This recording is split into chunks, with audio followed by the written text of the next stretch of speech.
questions. Thank you very much. Can we give a round of applause for the Southeast team once again? This is the reason why we think it is necessary for us to be coming around like this time of the day to kind of have a discussion around these policies, around these services, to see how we could improve the services and even some commitments for every sector. I know Ben Smith will know that maybe this might be one of the challenges people are having to assess or to even be part of this NHS mental health services because they might be afraid whether they need to pay or they don't have to pay or they are eligible to do that. Hopefully, we've got some local councillors who are part of the decision makers, and I think all of these things has to be fed into your policy, into your manifesto to see how we could really change because we don't want willingness. We want people that will commit to do things that people want for fair system. I would like to recognize one person here. He joined us while the program was going on. He has been recently selected as a candidate for May 2019 election. Hopefully, we'll start having our faces in the policy decision makers. It's no other person than John Kabui from BME community. Do you want to just wave a hand and let people see you? Yeah. Thank you for coming around. We really appreciate you. These are the things we're trying to see to improve the diversity and inclusion and to see, because if people don't feel it, they don't know what it's all about. If people of their role model are not part of the decision process, they will be able to see challenges or from cultural background like you've mentioned, it could be cultural awareness or something like that. That will lead us to the next speaker because I will have asked Ben Smith to add it in his presentation, the workforce representation of BME community and the breakdown, but unfortunately we don't have that in your presentation anyway. I would like to invite the next speaker who is going to talk about to encourage people to join to work under the NHS services is Mr. Paul Makumola Ukoma. He's the Managing Director of Goodwill Healthcare Services. Mr. Paul.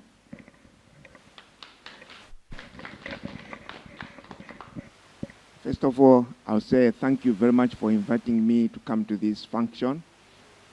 As he has been said already, we recruit healthcare professionals, that includes care assistants and support workers. And we came here because we are not only the BME groups as well as such, but is a health recruitment service which caters everyone, regardless of ground, ethnicity, or political or any affiliation. So we are to actually demonstrate or indicate how we can support BME and other groups. As I've already said, it is a service which we provide to the community, and we actually try to do things in two ways. We encourage people to have some that they are able to have some income, because we actually have issues because of poor services, or so some of them might be stressed up, and stress can be one of the issues which can cause mental health as well to get worse in community. And this is not only in community as a whole, whether it's in white minority, white population, the black population, the population, if they don't have that capacity or the economic force, they might end up in a bad situation. So in trying to help people or to direct people to these services like Goodwill Healthcare Services, they can get an opportunity to actually work and get some income for their families and for their dependents. And somehow assist in another way, that there are people who are alone or alone in homes who might be maybe over 50s, who over 50 or old people or old destitute. They need companionship. It might be through compassion when maybe they have been actually been deceased, they have lost their relatives. They need companionship. We might go into their homes or their support them emotionally in that area. So in short, I can say we are just a recruitment health services. It's a new recruitment health service which was launched in July. At the moment, we are aiming to recruit people from all backgrounds who might be support workers, nurses, or healthcare assistants as such. And again, we also invite whom you know may need to get support from us so that we'll be able to direct them or to support them or to provide support of support workers so that they are able to be supported in that particular manner. So in short, if there are any questions, I'm able to take. Thank you. Thank you so much.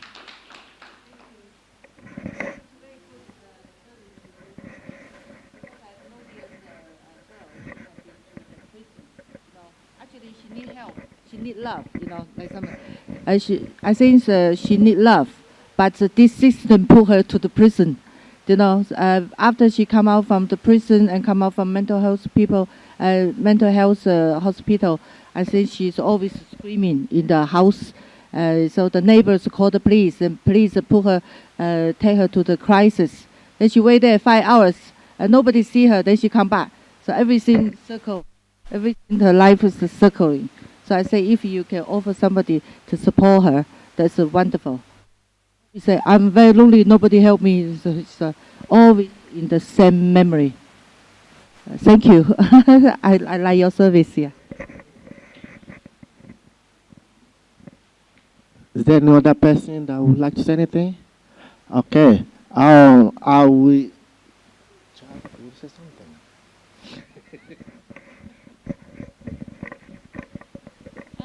Hello, my name's Sharon. I wasn't going to speak tonight. I was just sort of sat in my chair, but here I am. Just like to come from a softening viewpoint of being a member of staff for 30 years in mental health on the support side and in closed units as well as open. And I think that regardless of all the politics and the paperwork and the restrictions, there's so many loving, caring, compassionate members of staff in our communities and in our workplaces, and the emergency teams that all come together when people do actually need our help and support. And it's those people that they do join together and they do hold people in a safe space where they can do. We do the best that we can with what we have at any given time for any particular patient or person. And every person that comes through, a person who has a broken heart and a broken soul for many. And they're reaching out, and it takes courage to stand up and ask for help and to walk through those doors. And any support that we our communities, whether we work in mental health or whether it's walking our dog, out in the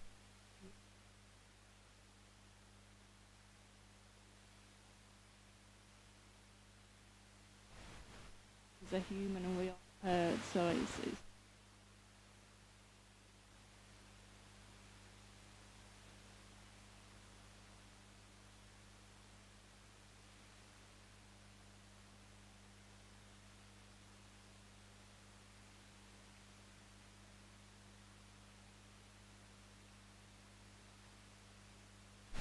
Thank you so much. Before I will give the mic to the local councillor, is there any researcher in the house? Because I could see someone from TSI Uni. Are you researching into this? Oh, okay. Contribution from then. Thank you. As a local councillor and a member of the Labour Party, I do feel proud that we, as a Labour Party, had the NHS in our care all those years. What is very heartbreaking for people like myself, who's always been a great supporter of the great care that we offer, is the fact that gradually the Conservative Party is dismantling the provision. I understand that we might not want health tourism. I understand that we don't want exploitation of the services. But I'm heartbroken that the rules and regulations that have been put in are not taking good care and cognizance of the needs of the most vulnerable people in our society. And I think that's where we have our dilemma, ethically and morally. What we can do in the meanwhile, as people have said, is strive to support people around us, of any race, nationality, creed, who need our support with their mental ill health issues. But the bigger picture of care, professional care, is still of great concern and great worry to me, and to many others who believe like me that we have a duty of care to everyone who needs it, and that access, and even at later stages, to give people a bill when they have no money. I can't tell you, I haven't got the words to say how despicable that is. And to put people into debt who aren't going to be able to pay the debt, to give them more and more mental health crisis, to me is criminal and shows a total lack of compassion and understanding. I don't want to end on that sad note, because I think we need to keep trying in a positive way to do all we can. And as Ola mentioned, we need to lobby, we need to vote, we need to campaign, we need to get things changed, and we need to get things improved. So as a local councillor, a member of the Labour Party, and an activist and a campaigner, that's what I'll be striving to do. Anyone who can help us in the quest is very welcome to join us and to support the cause. Thank you very much.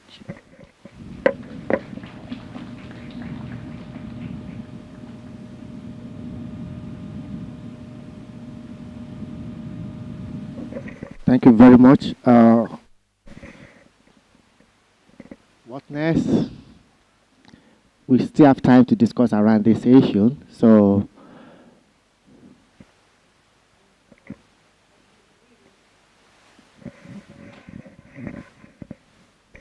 sorry, I very impressed with what the Labour's leaders say. We have a right to offer the health duty to the people, because I have a Chinese friend ask me a question.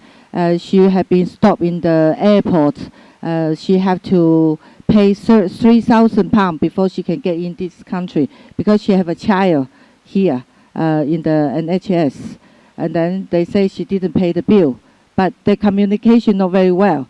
So when she had been stopped by the immigration people there, while her husband was running around, to get that £3,000.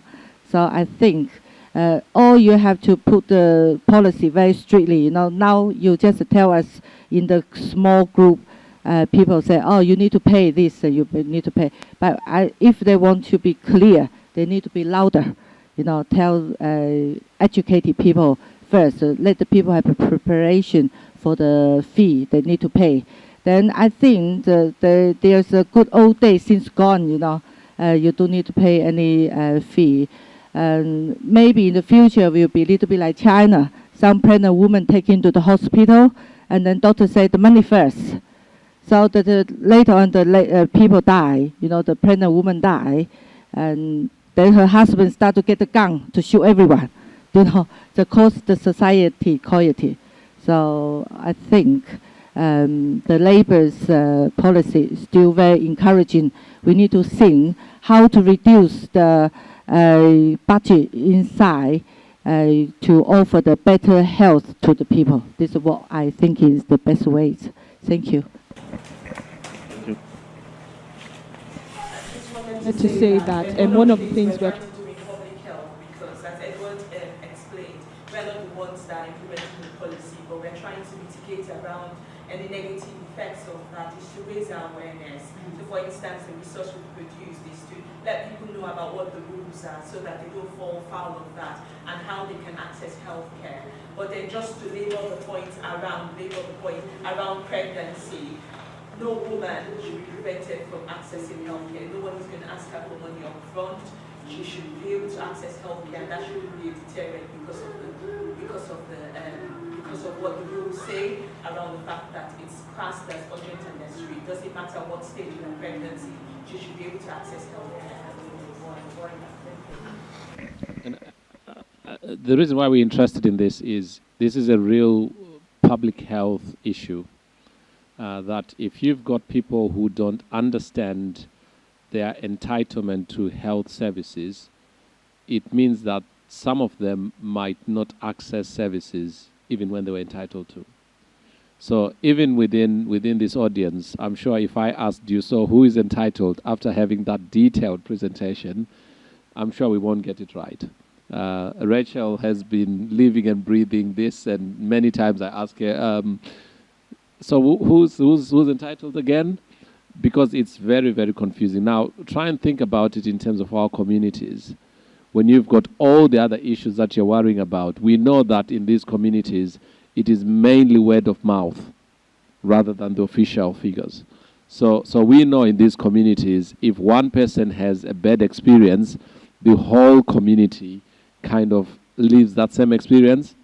So our concern is that there will be individuals who will not access treatment because they know of a friend who was charged, and they then transfer that experience onto themselves. And the risk of that is we will start to see people living with conditions that could have been prevented, but sadly, we could start to see people actually dying out of things that could have been managed more effectively. So we feel for us, from a public health point of view, this is a health inequalities issue, that this is a social injustice issue, and actually the authorities implementing these policies need to be out there and making it very clear so that at the very least, people understand what the policy stands for, and that people don't end up staying at home and not accessing services when they were entitled to. Thank you very much. Just a point of note. If you look at the leaflet that we sent for this event, there's another speaker that's supposed to be here tonight from St. George Mental Health Hospital in London. Unfortunately, she lost one of her relatives, and they have to transport the corpse to Cameroon. That was why she was unable to make it tonight. So I think it's necessary to put that across to every one of us. There's someone here also. She's from Northeast Migration Partnership. I believe she might have one or two things to say to contribute to this, to see how and what they are doing in their own sector to kind of support the community at large. Beauty Schumann. Hello. Within my role, we are looking at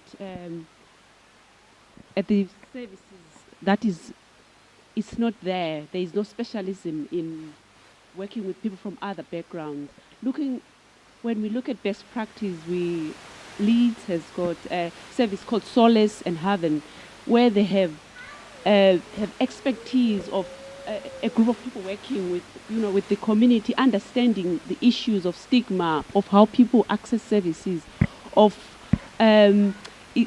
someone called it people who are cultural curious, because when we've got a service where people always are met with, we don't know what people from Nigeria think about mental health. There'll be always issues around lack of expertise.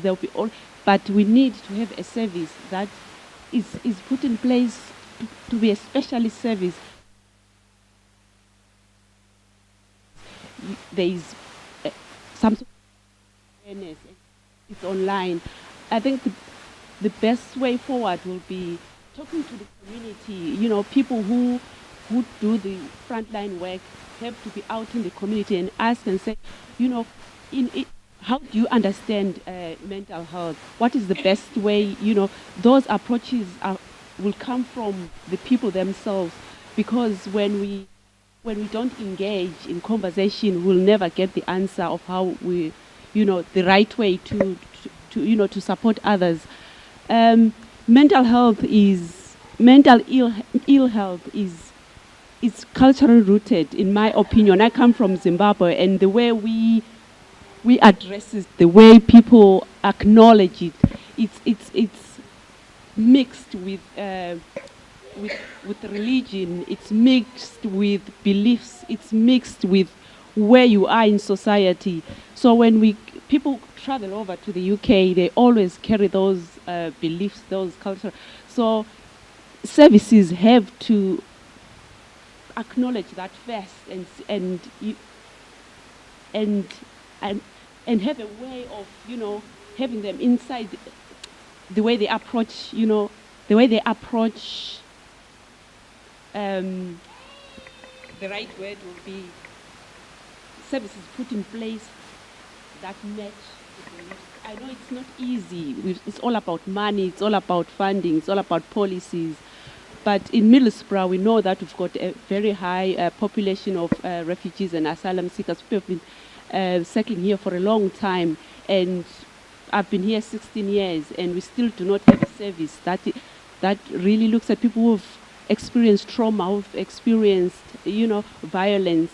People have to travel far to Newcastle. There's a service for people, freedom of torture. They are in Newcastle. So my question will be, why is it that we do not have that service in Middlesbrough till today?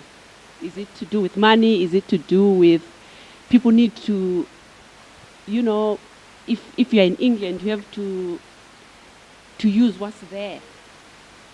That's my question. Because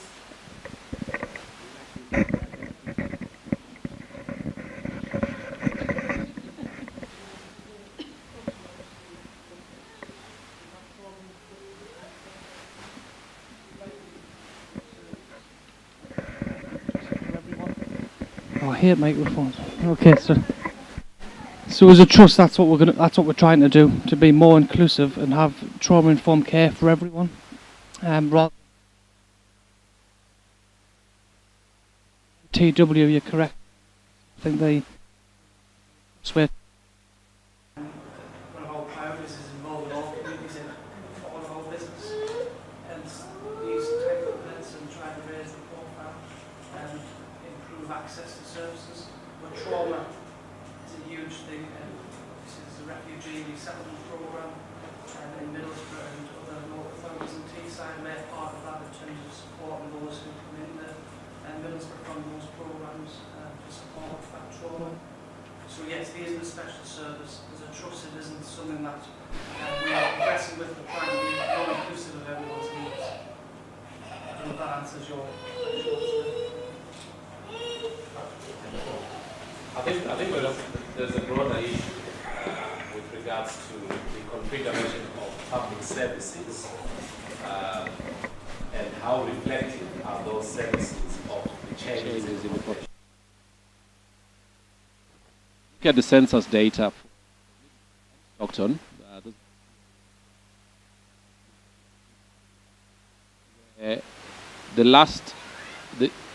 So the census in 2001 showed that the BME populations in Middlesbrough was 6.8%, and Stockton was about 2.8% of the entire population.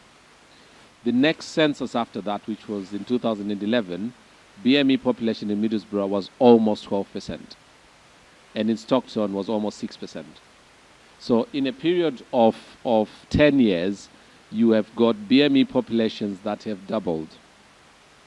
Now, I think there is a legitimate question that we need to be asking ourselves as public sector organizations to say the model of service delivery across a whole range of services. It's not just health, it's not just about supporting victims of torture and trauma, but what is the model that we are commissioning our services or delivering our services based on? Is it based on what we've always done? Or actually, have we taken stock of the population changes to start reflecting that in the service offer? Because we might find that our services are 10 years behind, and that actually the things that people are presenting with, our services aren't prepared to be dealing with that. One of the things that we probably need to start thinking about is if the rate of increase has been a doubling in every 10 years, the next census since 2011 is going to be in 2021. So what does that mean in terms of BME populations? Are we now almost 20%? And you just have to walk around Middlesbrough and in Stockton to see that the town is changing. So how are we planning our services to start thinking ourselves as a multi-ethnic city or multi-ethnic town, and is that reflected in our offer? And that needs a discussion with health services, it needs a discussion with education providers, it needs a whole discussion to say, can we start preparing ourselves for what the town might be in 10 years' time?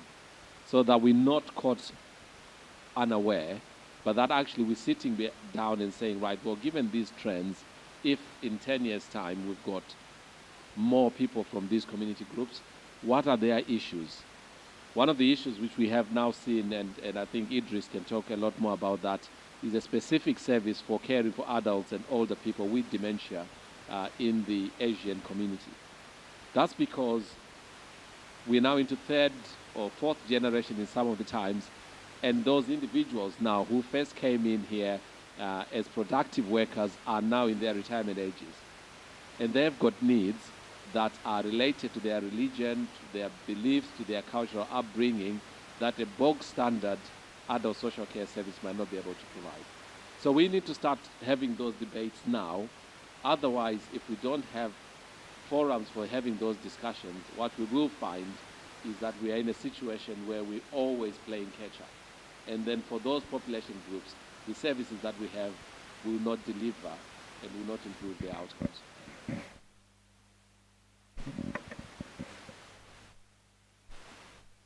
Thank you.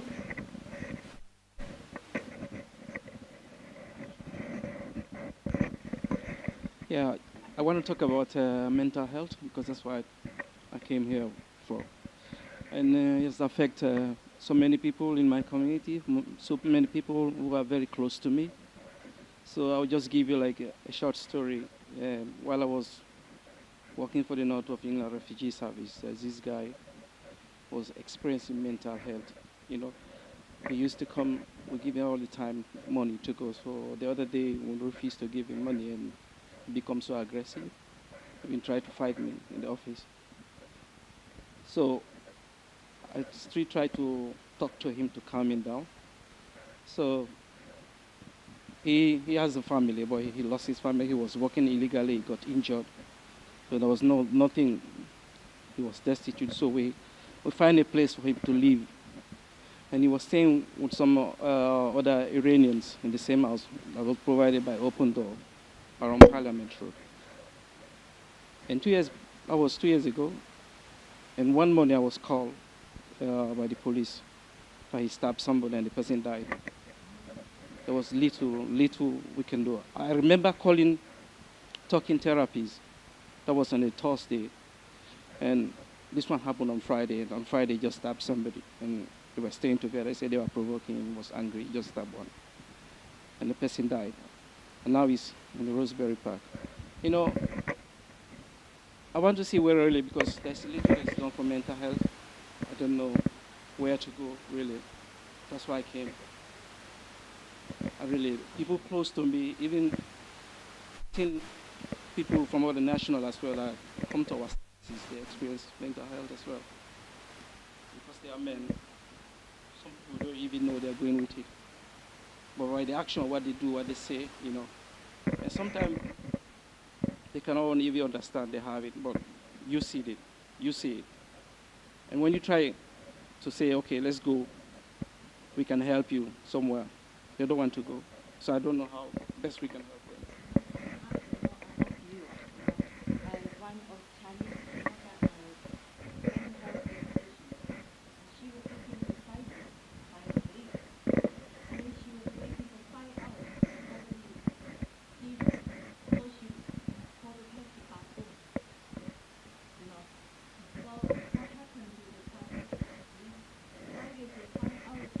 See her, even she is taken by the police. Why? Can you tell me what? She can't comment on that case because the normal division that was within 4.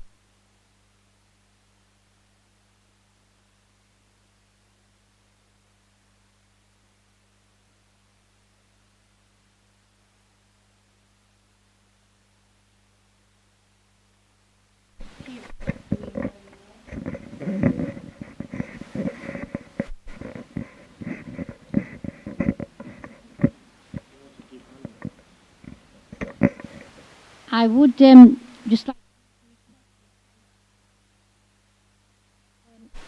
in order to make a case or a campaign, we do need to collect evidence of people and specific cases and make sure that we're all aware of how many cases, where they are, what the issues are. Picking up on what you said, Edward, I think it's confusing for people exactly what they're entitled to, etc. And therefore, as you said again, they probably won't know if they'll access the services or not. Very ill and maybe whatever. And we won't have those in our statistics because they've fallen through the net. So that is really disappointing that there'll be a lot of cases that we can't track as evidence because they haven't even accessed the services through confusion. However, I think it's really important if we do find cases that we recognise, that you know about, that we do compile a list of cases as evidence, which we can take forward to other groups, to other forums, to the Home Office, or to pay attention to this. So I would make a plea to everyone, if you do know of cases which could be part of the evidence that we need to collect to make a strong case to campaign and lobby on, we need these figures, we need these stories, like you've just mentioned, and other stories that would support the case of people not being able to access the service because of a payment issue. We definitely need all of us to try and compile this case study, to put it forward as a campaign issue to try and change policies where necessary.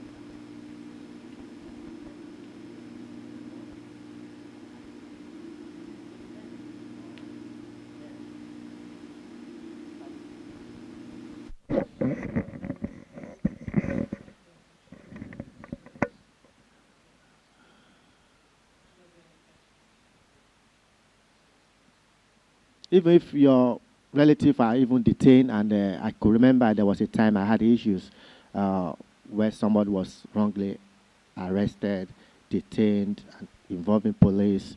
I had to go to Rosebery Park, and with what I faced there, I was referred to contact this, though I give the Rosebery Park kind of opportunity to explore amicable way to solve it, which I never go through this. I was able to sort it out within the Rosebery Park then, so which I think I encourage everybody to do, because sometimes if you let people know from cultural background, they tend to understand, and they kind of seeing how they could also even encourage, incorporate this into the services, into the training of the staff, employee, you know. So if you could put this down, if you have any concern, gentlemen at the back as well, this might also be helpful. If you ring them or you email them, they will be able to put you in the right direction. Even they might even look for possible services that could look after that. And also, I think Middlesbrough, they should do something relative to that as well.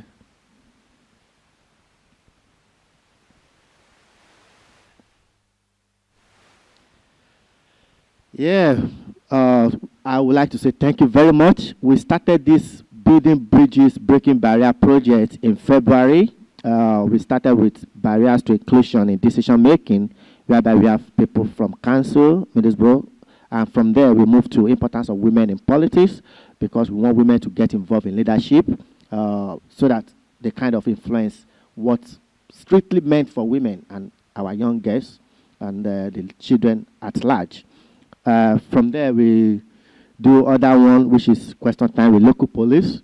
We'll kind of try to understand and build that bridges with the police in the community. We did one also. What did we do last? Okay, be a community champion. We did be a community champion, kind of encourage people to volunteer, because if you don't volunteer, you will not even have access to understand what it's all about, and if you are not really a staff, but people could know what services are available through awareness creation. And we are here today, we talk about mental health issues. Before mental health, we did one last, what we did? Okay, employment. Yeah, we did employment and discrimination in the workplace. So these are the challenges we have in the community. If there's any other thing you think you want us to do in the future event, do not hesitate to email us, either of the email. Hopefully, we're looking at December to kind of have a social network event, kind of come together in a relaxed mode to kind of see how far we've gone, where we need to go, and how do we want to begin the new year 2019. And through that, we could continue to have a kind of a fairer environment. That's what we're about. That's what we're passionate about, to promote inclusion and diversity in the community. Before I will say thank you finally to everyone, there's a local police representative here. I would like to give mic to her if she has anything to say. I would just like to say, obviously, I do mental health for Cleveland Police. So I work a lot with Rosebery Park. We work a lot with the community teams. We go out and visit a lot of people who are maybe experiencing problem, who maybe just need to speak to the police, or we can tell them other services that are available. Because first and foremost, it's not about criminalising people who are mentally unwell. It's about getting them into the right service before they really come through the criminal justice system. And there is a lot on behind the scenes in relation to training frontline cops about mental health disorders, because previously there has been very little training that frontline officers get in relation to how to deal with people, not just from BME, but anybody who suffers from a mental disorder. So I would say it's not all doom and gloom, and there is a lot of positive work going forward. And like you say, events like this will share ideas, network, and bring people on and see what's going on in the community. I would like to give mic to Idris Rashid from BME Network Middlesbrough. Yeah, thank you, Ola. I just want to pick up on a couple of points in terms of, you mentioned about communities and networking. One of the ways definitely we can influence how the police operate is through the independent advisory groups, and we do have sort of a strategic group, but also 4 district groups, and we are encouraging more Black and Asian minority ethnic communities to get involved in those. So as a vice chair of the strategic, I'm always open to encouraging more people to join them, because it's only through our participation and involvement in these forums that we can address and change things. One of the focuses is around stop and search, and they're setting up a new group to look at all the different stop and search cases and see if there are any learnings to be had on those. As well as those in the wider criminal justice system, there are other panels as well to look at race hate. So I think a lot of these issues link together, but it's about making a contribution. It's about taking time out of your busy lives and coming in and supporting these organisations. And so in terms of participation, I think it's vital, and some of the work that has happened this year, I think you guys need to be applauded for the work that you're doing and encouraged and supported. So I just want to add those things too. Much. Our normal tradition, we normally take with our speakers for documentation, and if anyone as part of this would also love to be part of it, you are all welcome. Once again, thank you very much. Keep in touch with us. Follow us on Twitter, Instagram, YouTube, to know more about even previous events we've done. So if there's anything you could like to contribute, let us know. Unfortunately, there's a woman in this house. She has been working with even asylum seekers and refugees, specifically in the children aspect. Abida, I don't know. You need to say something, to be honest.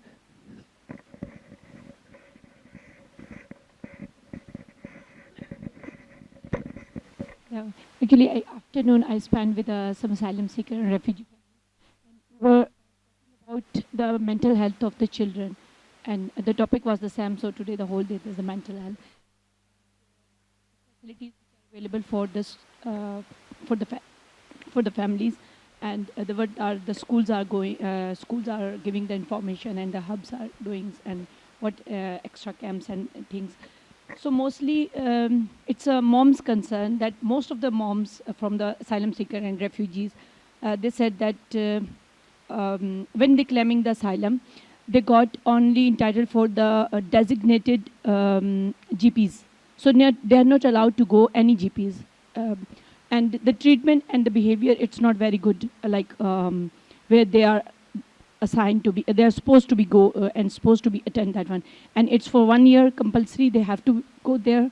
And they said that there are a lot of facilities and a lot of services available, but still they said that sometimes it's not very quickly identified. And sometimes, like the moms concern, and moms show their concern with the teachers, with the GPs, but the GPs never bother them. So it's take long, and that make the more mental health problem with the moms as well. And 90% of the moms have physically their own like mental problems, like anxieties, some kind of anxieties, some kind of depressions, and that develop with their little ones as well. So that's our topic was in the afternoon as well, and there are a lot of like different conversation. So I know it's not relevant exactly with this one, but still there's some people who are working already with asylum seeker and refugees, so might be it's helpful for them that they will have. All right.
Got some problem, it's a life-threatening problem, but we don't know. And because he was not exempt, so he never went to the GP after that when he was refused. So he was not allowed to go. And he take this paracetamol, and when it's, like his situation is very bad, he went to the GP, so I think so, the GP referred to the hospital, and because he was not exempt, so hospital just refused him. And they informed, she said she don't know what happened, but like the Home Office raided that house, and he was detained, and he was deported to the country because he informed that he has some health problem. So these kind of experiences, if we share, like of course in the community is like it's something very bad which is ongoing around us. You know, when you look at all up here, you have a history to it. We are not entitled to anything. So thank you for sharing those. I think two quick things. The first one, which is around the specialist GP practice for asylum seekers. In public health, we actually fought for that practice to remain because we believe it's the right thing to provide those patients with specialist support. If they are dispersed across a range of different other GP practices, then we know that the care that they receive is not as good as when you've got one practice that can link up with interpreter services and all of that. So I'll be interested in following that up because that goes against what the reasons why we protected that service. In fact, in Stockton, just for your own information, Stockton tried to put in the same fight. Maybe they didn't fight as hard as we did. So the practice in Stockton that was specialist for asylum seekers is no longer there. Whereas in Middlesbrough, we managed to protect that service. So I'm really keen to really understand the issues that you have talked about and whether there's more that we can do, because we absolutely believe it's the right thing to do to have a specialist practice that caters for a community that if dispersed across all the other practices will get a service that is not as great as that. So maybe outside of here we can exchange notes on how we can progress that. The second issue, which is around the mental health issues for children, I'm glad that you're plugged into the research that is happening. We have a concern in public health that when you look at the preventative services, our communities are not as represented. So we've got a number of programs that are earmarked for mental health and emotional well-being for children and young people. When we look at the data that comes through, for some reason, BME communities aren't represented. But I'm sure when you speak to colleagues within crisis services, there's disproportionate representation. So there is something we need to do about our communities understanding prevention and engaging with some of those preventative services. Now, with mental health, I know, because I'm from Zimbabwe, same as Beauty, that in my community, we only have 2 words for mental health. It's either you're fine or you're mad. And that is my literal translation of the word that we use. There's nothing in between. So when we approach those communities and we start talking about mental health, and you start trying to engage with someone, there is already the stigma that is associated with that. You can't have mental health issues and still function. That's how those communities categorize that. So we really need to do more work to engage with those communities to understand the whole emotional well-being, and then support them to get access into the preventative services, which we know can deliver better outcomes, and actually things can be caught much early rather than when they then turn up as a crisis, where we then try to invoke much more complex services that don't always improve the outcomes. Thank you very much. Hopefully, we will get there. In September 2017, I was elected as the BME officer for Middlesbrough, and one of the work I first did was to consult the local services authorities, establishments, individual grassroots, and I realized what you just mentioned, that there's a huge lack of representation, within the community. That was why we said we have to do something about that. And through that, I could realize what we are facing in Middlesbrough is also the same thing facing in other neighboring cities, like Stockton, like Redcar, Tipo. So that was why we said, I can't do it alone, than to come together as Tees Valley, where we have like 5 boroughs now. And that one was successfully launched last month. And with that now, we are already planning now to make it a north-wide region representation. So hopefully in 2-3 months' time now, what we'll be hearing is Labour North BME Forum, because we want to take over. This is what belongs to us. We are part of the system, and we also must be treated fairly in the system. With that, I would like to give a mic to the Tees Valley Secretary, if you have 1 or 2 minutes to say something. Good evening, everyone. I miss Wala program. I think it's most effective. He working day and night, and my colleague Tosley, and many of you are working in Rashid. I know him when I'm in Middlesbrough. When I came in 2004, I know Mr. Rashid is working for BME community. I'm really thankful for the councillor. I know her for a long time. I'm not going that way, but the more importantly, my heart is broken really, because we are human beings, and we don't want things happening which is broken our heart, because we're living in a society which had been built up thousands of years ago. And more importantly, NHS has built up with the fundamental issue of public health and care. And one of our colleagues said, the one Chinese woman has been stopped in the airport. For a while, she didn't pay the NHS bill. Yeah, which is shame, because if it has come to the newspaper, Britain has a history of compassion and humanity. We giving access to asylum seeker, we giving protection to torture people. So where our reputation goes. So my request is, the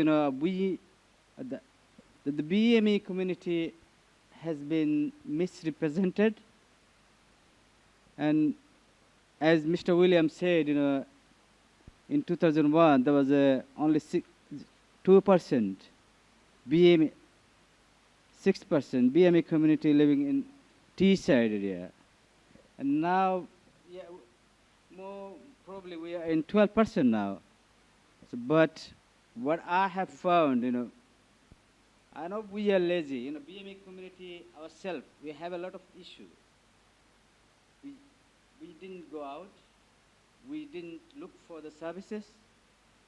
We didn't, in my idea I'm explaining. I work for a community and we are supporting, many people who has language barrier and so many other things, So we didn't wanting to search for opportunity, and we just want something sitting down and somebody can give it to me.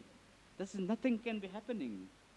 Because now, the world is changed. We need to look for the opportunity. We need to work hard towards the, what we need.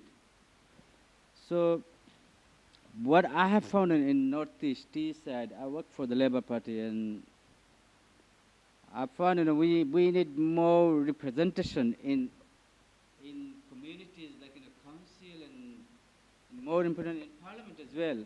So our voice need to heard in everywhere. Because policy need to change. This is, Mr. William, he himself is a public service, provider, and he working for the NHS.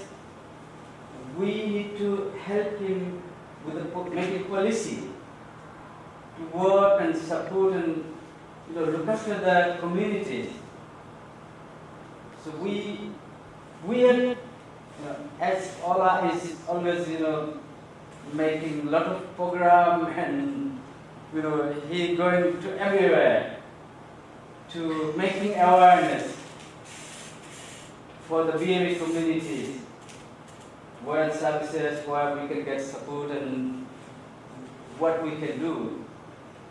So myself, I think what we can do better to educate our people, to aware them that this is the services available, and this is the people you can go to seek help. Then they can at least manage and sort out their problem. So this is what we are working for.